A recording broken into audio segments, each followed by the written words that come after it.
Good afternoon and namaskar. You all are welcome in CIET and CRT programs, and I am Kusum Prasad. So, dear students and learners, you all are watching Pradhan Mantri E-Vidya channel number 1 to 12 and our YouTube channel NCERT Official. And as you all know, this is our very special session, that is Teaching Learning Intervention for Inclusive Classroom. You can see I'm sharing my screen with sign language interpreter Ms. Payal Seni. Payal, welcome. Namaskar. So, dear students and learners, you all know that on the occasion of Learning Disability Week 2022, NCERT is organizing a 6-day online training workshop on specific learning disabilities, SLD.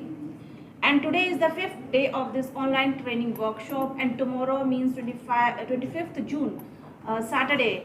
There will be it will be the last day of this online training workshop.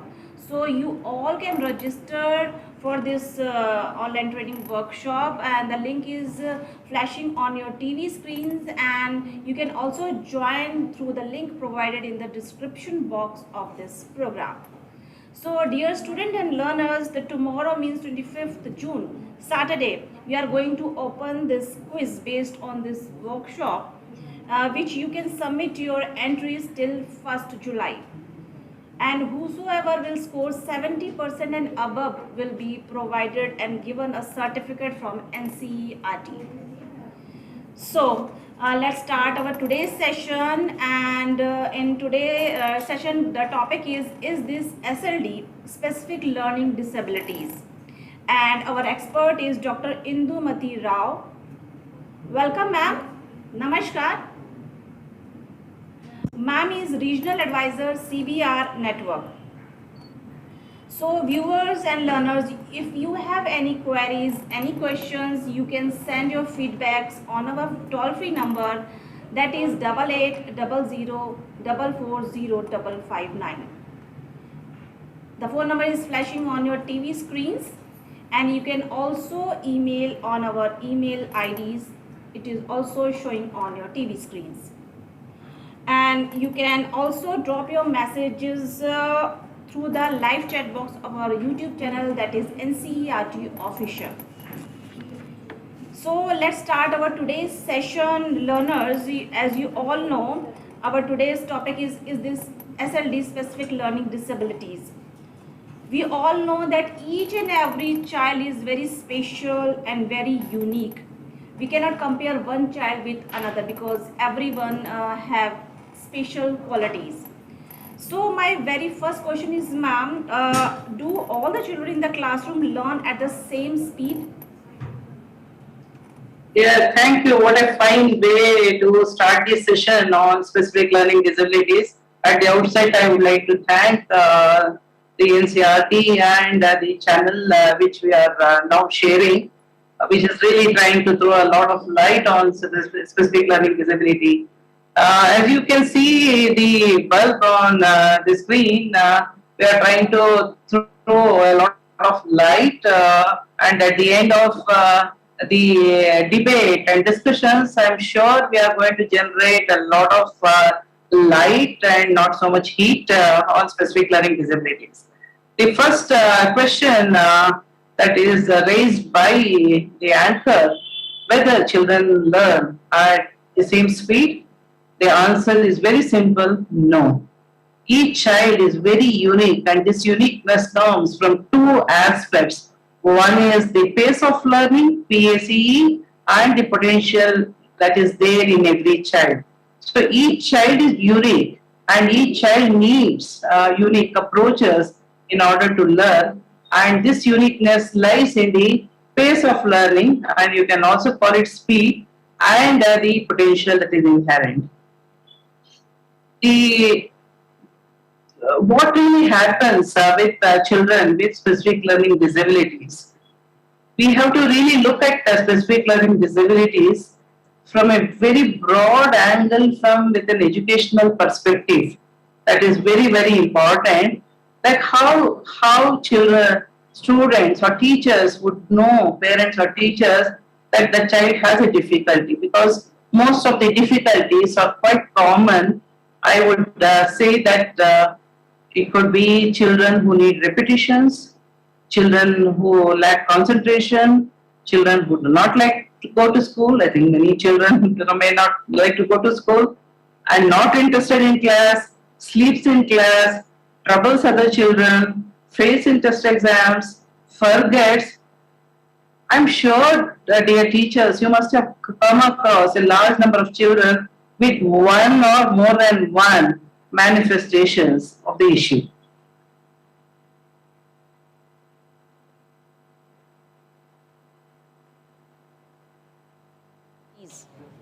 Yeah. Could you please go to the next slide, please? Yes. It is very important to see that when children or when these manifestations are, these are only some of the suggestive manifestations. There can be lot more other manifestations. Invariably, it results in difficulties in learning. I request to switch over to the next slide, please. So it is important for teachers whenever the child has a difficulty in learning, whatever may be the difficulties or disability, it gets manifested. उसका प्रकट स्वरूप difficulties in learning होता है. So when a child has difficulty in learning, then we need to really look at why it is happening. So that is something very important.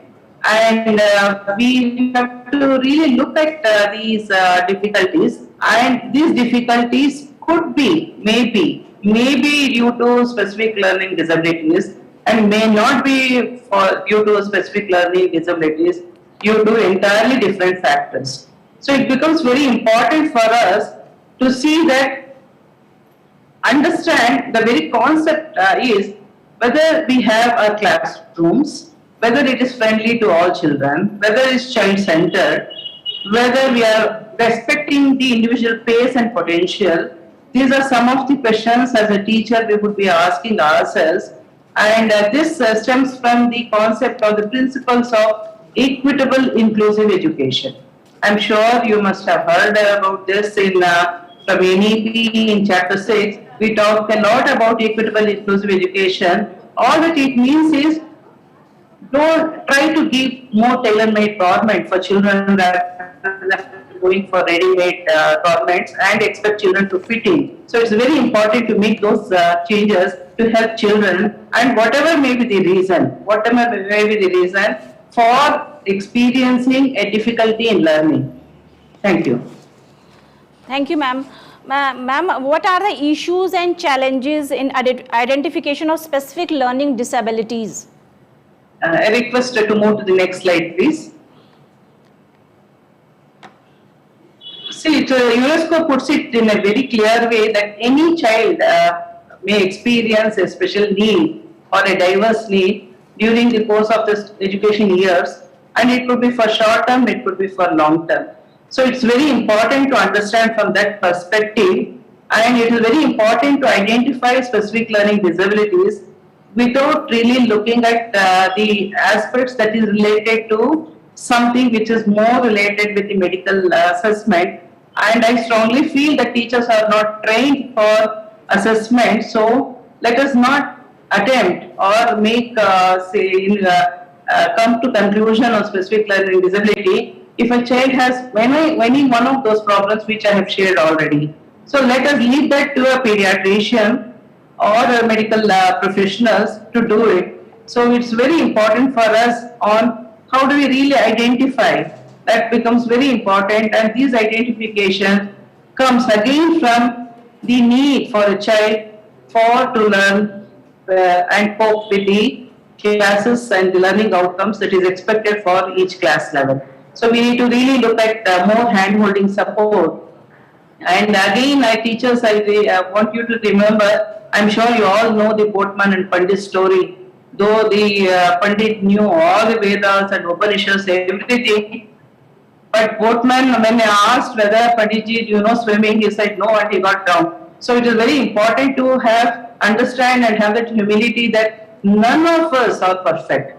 None of us are perfect, and we have to strive towards perfection. And perfection is like an abstraction. The nearer we go, the farther it goes. So it's very, very important not to label children. Thank you. Thank you, ma'am. Ma'am, in inclusive classroom setups, how can we help specific learning disability students? Yeah. Next slide, please. Yeah. So as I said, we should avoid completely labeling children using any disability label, and especially with specific learning disabilities. So do not label.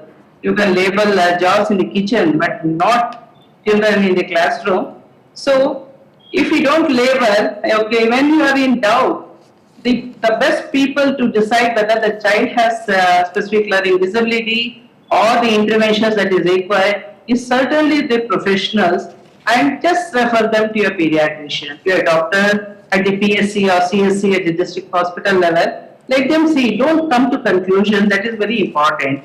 And answering your question, Kusumji, how to help them, that is a very important factor.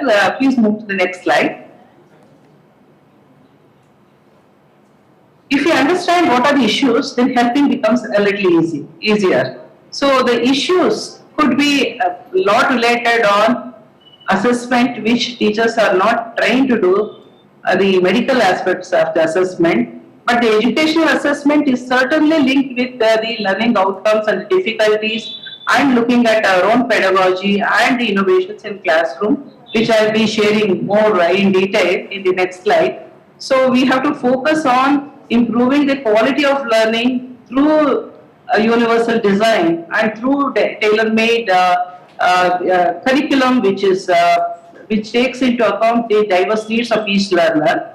So it is also very important to see that early intervention is very important. So identifying children very early, not to label but to offer support to prevent secondary disabling conditions becomes very, very important with specific learning disabilities. So we have to really look at if the child is not learning, there are many reasons for specific learning disability is not always the reason. So we need to go deeper into the functional literacy. And it is not so much language specific. I would, when you get more trained, you will know that it is not just language specific. And it's very important that difficulty in learning might not be due to specific learning disability. If a child has problem with maths, with reading, so don't come to conclusion is that. So oversimplified conclusion, often mistaking learning difficulties with learning specific learning disabilities, is commonly seen in most of the countries, including our country. So that we should avoid. Specific learning difficulties is very, very common during the learning years. So learning difficulties are totally different from specific learning disabilities. So let us not get it wrong. Thank you. Yes, ma'am. Ma'am, you have mentioned the term universal design for learning, UDL. Ma'am, what is this means, and please explain this term for our viewers. Could you please move to the next slide? Yeah. See, I just want to touch on what is SLD and what is not SLD. So more than what is SLD, I would request teachers' attention. Any difficulty in learning, don't come to a conclusion that a child has specific learning disabilities. Learning difficulties and experiencing learning difficulties in one domain, in one area of learning, or within one domain, content which could be difficult. All these hiccups are very, very common in classrooms. So we should not come to the conclusion that the child has a disability or child has a specific learning disability. So, and we should not even label them with slow learners. That is not wrong, because the pace of learning, it is unique to each child. So we should not really label for learning. So not all children learn in the same way. So some children learn when you speak, some children learn when they see, some children learn when there are activities. So all this, when we put it all together, then it becomes UDL. So we will use all the senses, that is multi-sensory senses, which includes touch, hearing, visual, and when we combine all this, then we put it more kinesthetic, activity-oriented learning, then it becomes UDL, and every child benefits in the classroom when we use UDL. And the application of even technology in UDL is not very easy, and we have to use generously the application of technology to make the learning easier, and I'm sure you know about the smart boards and how we to use it, and we should make extensive use of the technology available to develop UDL based learning. Next slide please. Thank you, ma'am. Ma'am, every classroom has children with diverse learning needs. What are the three important areas teachers should focus in order to develop a classroom where all children learning none behind? Okay. That's again a very valid question. So, for answering that question, I would say that whatever may be the disability, including learning disability, it will have an impact on academic learning, reading, writing, etc., functioning skills, social skills, self-esteem, daily living skills. So it is not just specific learning disabilities will have this impact. Many things, social factors, psychological factors, emotional factors, other disabling conditions, children in remote disadvantaged areas, children will it will impact the child's development in these areas which I have listed. So similar impact is also seen when children have other diverse needs. Therefore, teachers must see that children with learning difficulties, they need hand-holding in classrooms, and that hand-holding comes on understanding their current levels of learning, and they build a program which takes three aspects into account. Next slide, please. The first aspect is, I would call it as yes. It is very important that the inclusive culture, that is what has to be focused in children. The SDG Goal 4 also talks about it very much, the importance of the quality in education and inclusive practices, universal design of learning, child-centered, and the school should have inclusive policies of in enrollment or retention or examination in the play area, in the open curricular areas. So it's very important for the school to adopt a very inclusive child-centered policy. Next slide, please. So I would understand, I would like you to understand the ABC of inclusive education. So accept all children, very simple. So don't reject them. B, build a child-friendly class environment. It is you are the leader of the classroom. So make sure that it is non-discriminating, that all children are happy and comfortable.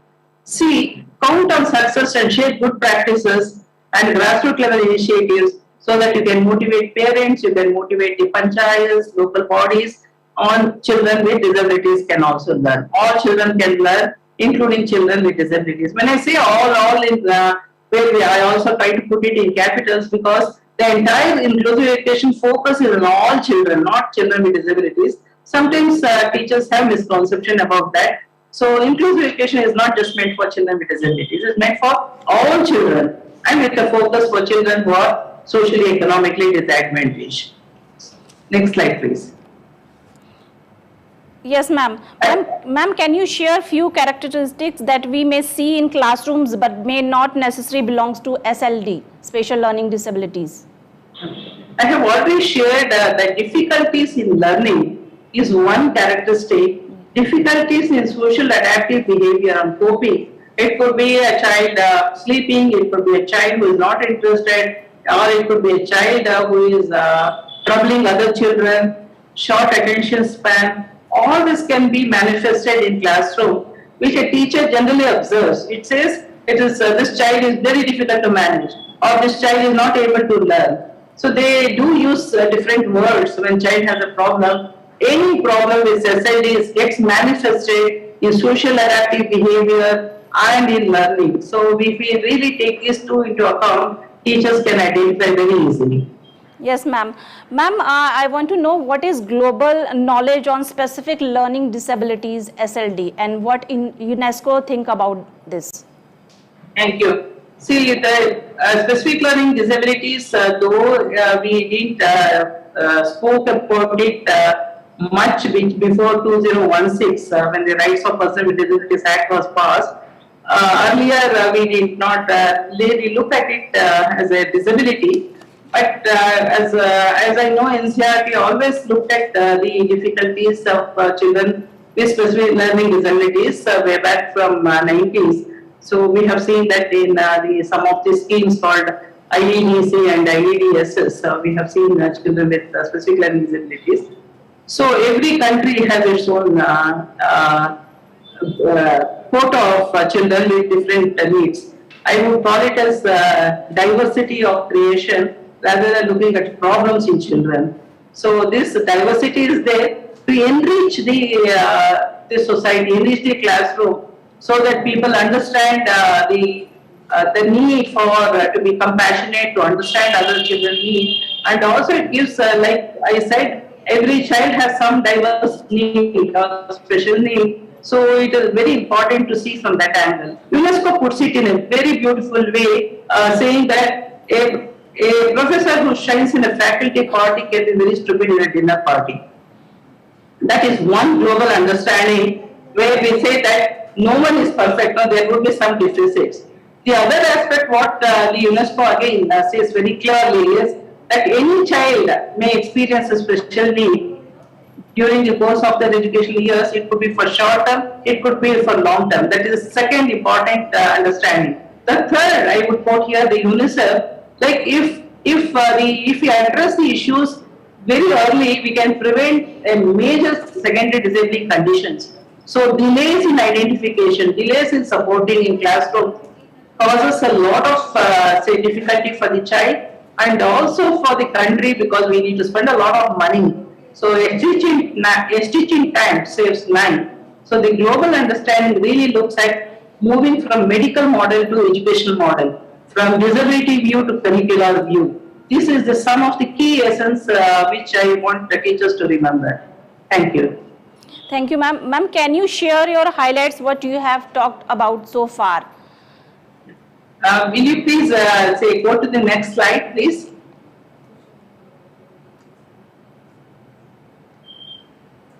Yeah. So it's very important for us to see that every child needs tailor-made government when it comes to school curriculum.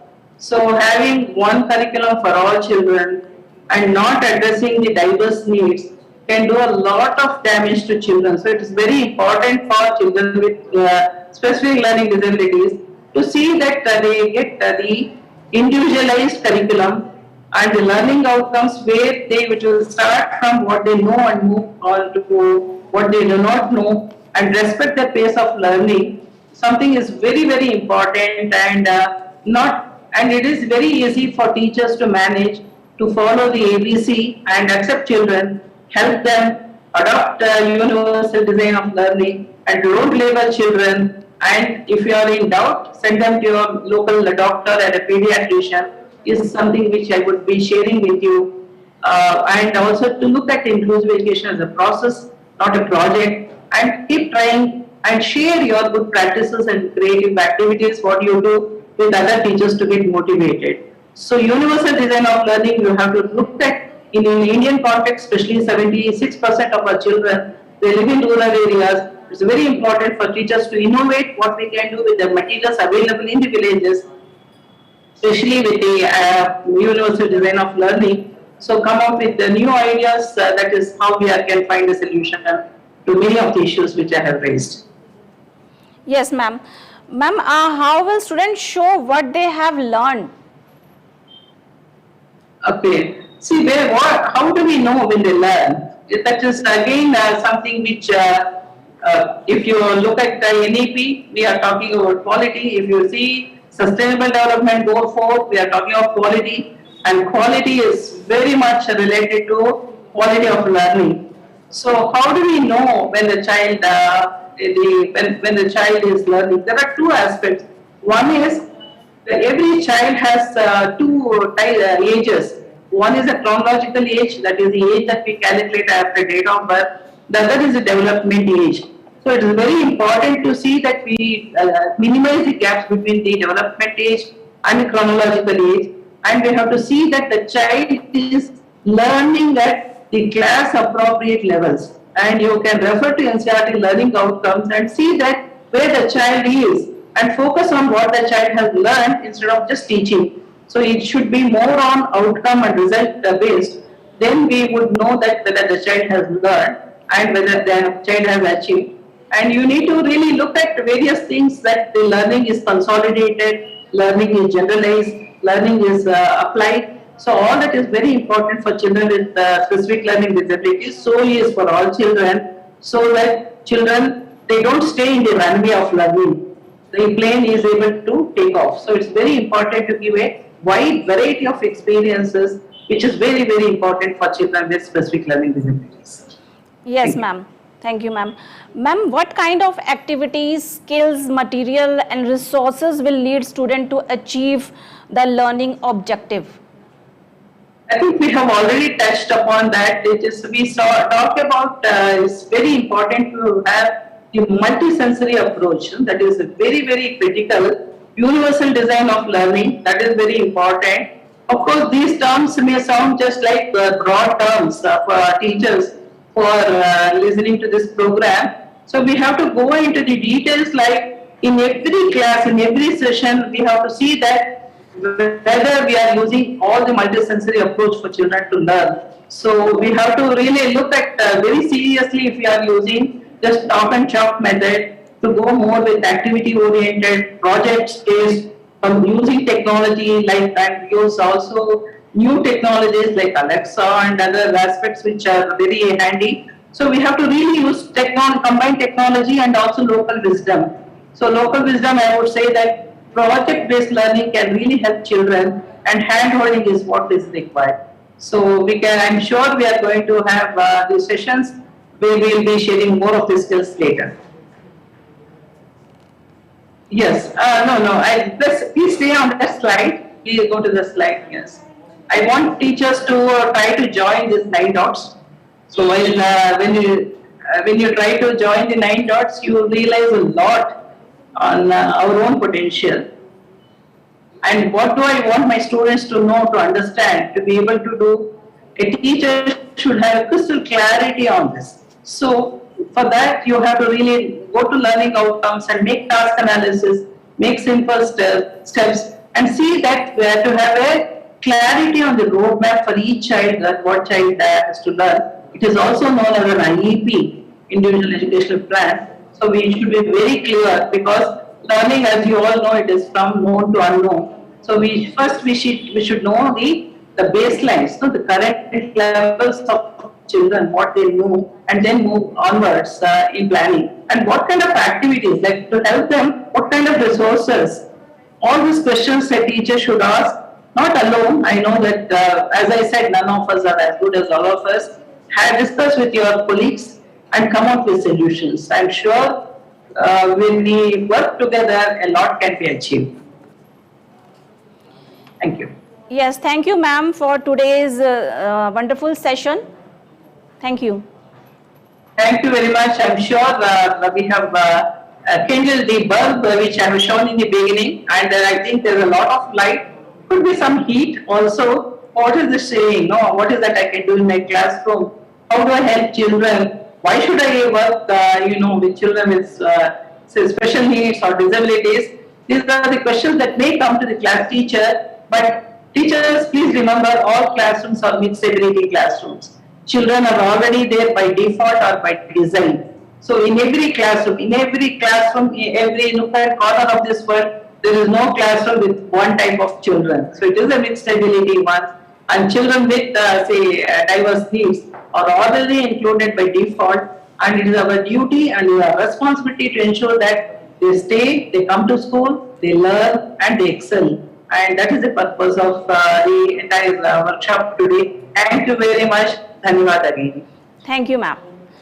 So, dear student and learners, मैं आपको एक बार फिर बता दूं कि कल यानी 25 जून को सैटरडे को we are going to open the quiz based on this online training workshop, which you can submit your entries till 1st July. And who will score 70% and above will be given a certificate from NCERT. तो कल का programme ज़रूर देखिए और connected रहिए PMeVIDYA channel number 1 से 12 पर, हमारे YouTube चैनल NCERT ऑफिशियल पर. Thank you.